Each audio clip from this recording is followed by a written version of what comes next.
Hi guys, my name is Diane and welcome to Didedi's Crafty Corner. Today I thought we'd play around with the Faber-Castel coloring pencils. So I have quite a few sets of different types of pencils and I don't feel that I'm the best at coloring with pencils. So I thought this year I would really practice using some of these pencils.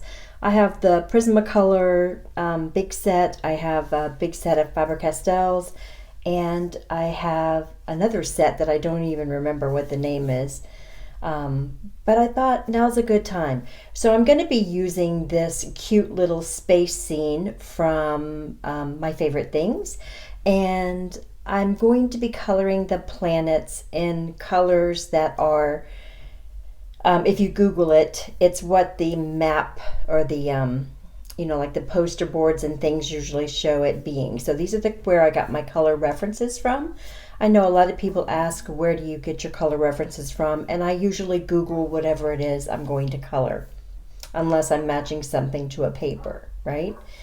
So my grandson, Pikachu, has a poster above his bed of the planets. He's very much into dinosaurs and planets. And oh yeah, monster trucks now, so you know.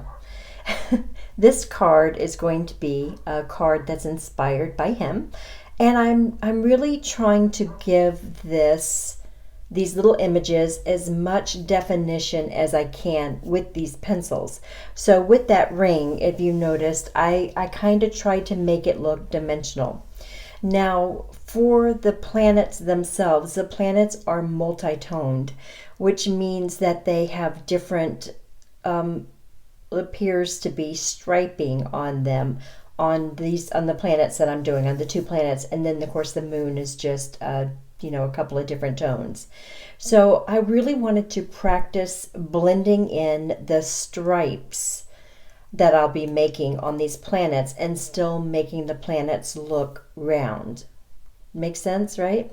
So these are more of an orangey earth clay kind of color for this planet that I'm doing right now. I will list the pencils below, the numbers on the pencils. I will also be using 2 or 3 Prismacolor pencils only because I couldn't find the right shade in the Faber-Castell that I was looking for. So I do often, when I do use pencils, I will mix them up, by the way. Perfectly okay to do. You can mix your pencils for sure. In fact, I often mix my pencils with my Copics, but I don't feel that coloring with pencils is a strong suit for me. So I want to practice with it more this year. Kind of use the products that I own. You guys know that I struggled with this for a few years now, and last year was a big struggle. I really want to use the products that I own, and I really want to be cautious and really think through the products that I buy. I don't enjoy owning a lot of products and storing them and having so much that I feel overwhelmed when I go to create. That's not something that's ever made me happy. I also don't enjoy the destash process, right? It's just not something I enjoy. So I'm really being very cautious as to what I purchase and what I keep, and really using what I already have and trying to master it to the best of my abilities. I enjoy the craft itself. I enjoy crafting, but I don't enjoy the clutter and the collection of the products. That's not something I enjoy in my everyday life. So I think this is going to help me to narrow down those products that I really want to keep in my collection and what I feel more comfortable using. And right now pencils are not it, but I'm going to give it my best shot this year. So as you can see, I'm using a variety of darker tones to really make this appear to be a rounded planet. So I've got my striping in there, and I'm okay with the striping. I'm okay with the way it's looking. I just want to make sure that it kind of looks a little more round. In the end, guys, I'm not going to tell you I think I pulled this off. I'm not at all sure I did. So now we're going to move on to the blue turquoise planet. And I'm just going to real quick color this in some different shades of blue. So for every one of these stripes, whether it was the brown planet or the blue planet, I used 2 tones of a pencil. So not necessarily in the same number family, but 2 tones. So in the turquoise family, I used a lighter, then a darker. I used a light blue and a dark blue.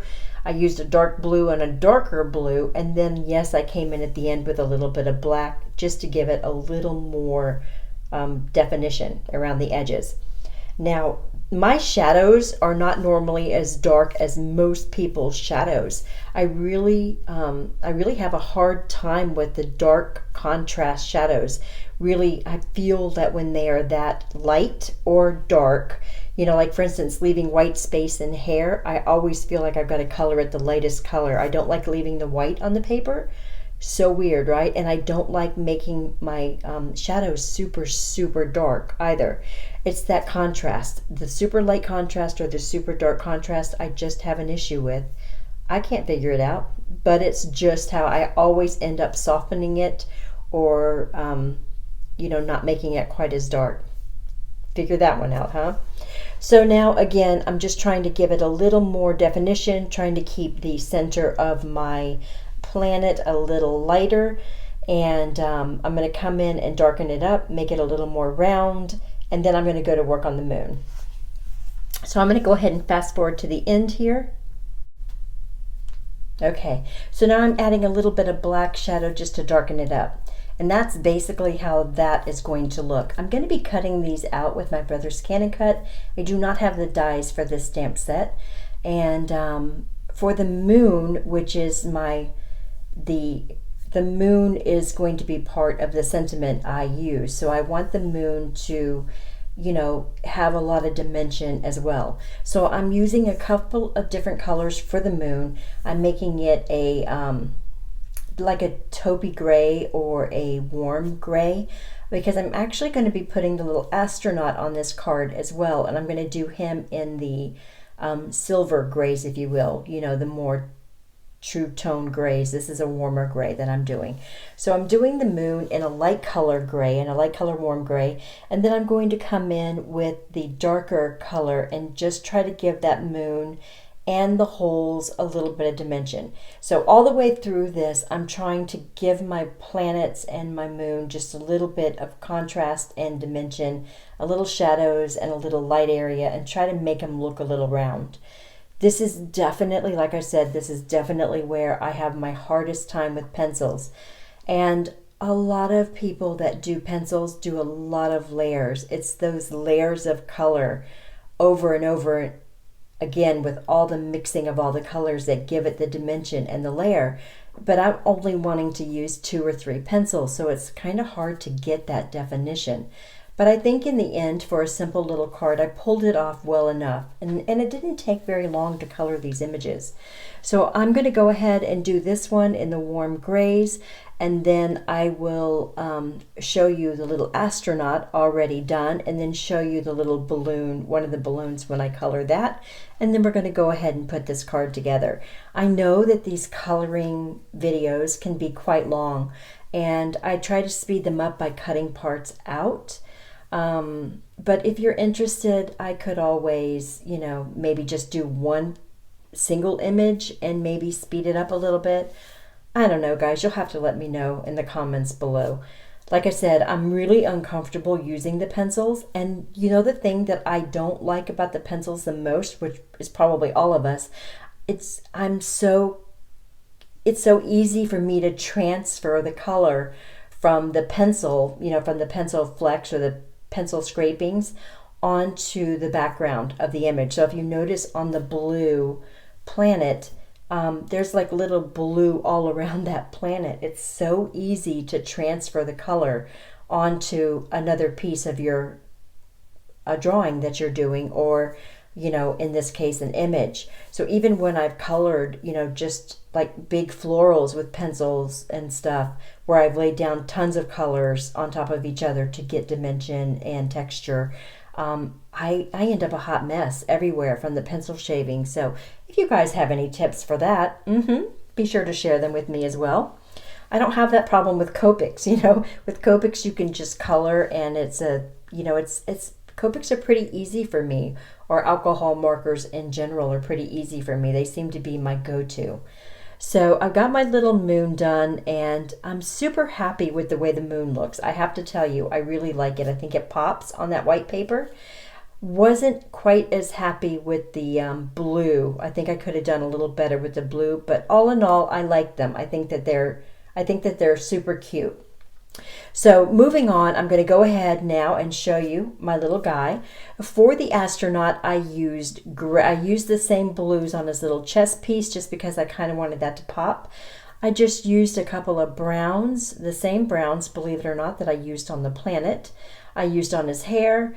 I just made the darker parts dark and just a little bit of light in the middle. I used the light color pencils from the brown planet on his face, and then I threw in a little bit of pink on his cheeks. And then for his suit, I used a cool tone gray to make it look more like silver, and then the darker of that, and as well as some black to make the darker pieces. Now for the balloon, I really wanted this balloon to look almost shiny or mylar-ish, if you would, like glowing out there in the solar system. So to do that, I really wanted to peak that turquoise color in the middle. I wanted to keep the middle section of this balloon super vibrant and super bright, right? So to do that, I used the turquoise colors, and then I played up on the blue on the outside edges of the little balloon. So I used both of the darks and the light blue, and then the turquoise in the middle, and then I really blended it all together so that just the center was super bright, and I think that that really looked fabulous. So now I'm going to go ahead and do the other three. I'm also going to be putting some black in the areas where the balloons sit on top of each other. So I don't think I'll be doing it on camera, but on the where the two balloons sit on top of each other or meet together, I'm going to be going in with a black pencil and just making it a little darker. Isn't that stinking cute? I thought the balloons were so cute. All right, cut them out with the Brother Scan and Cut. I didn't bother to show you that. Right here you can see that underneath those balloons is white. I will be coloring those in as well, so that it will sit on top of my little background. So for my background, I use Distress ink, not Distress Oxide ink, but Distress ink. Now here lies the issue that I had. I really would have enjoyed having a little more black, I think. When I cut this out, I cut it out of the center of this sheet. And in retrospect, when I put these on here for you to see, you're going to say, oh, that looks super good on there, right? It really looks good. When I cut it out, I cut out so much of the black that I wish I would have kept in there. But with Distress ink, the colors do not lay on top of each other. So I couldn't go in and fix it. So when I cut it out, this is what we ended up with. Those are the pieces that were left. I could have gone in and maybe put a little darkness around just the edges without ruining the whole effect, but I just chose to leave it like this. So I've popped up our little astronaut with 2 pieces of white foam tape, and I popped up the moon. No, I popped up the astronaut with 1 piece of foam tape. I popped up the moon with 2, and then I just used 1 on each of the other planets. And then of course my sentiment is I love you to the moon and back. And I think it turned out super cute. So in the comments below, let me know what you think about this, and let me know, do you enjoy using your pencils, and how do you think I did? Super struggle for me to use these pencils, but I'm going to give it my best shot every month to get the pencils out and really start practicing to use them, and I'll share that with you as we go along. I love you guys, and I'll see you in the next video. Bye.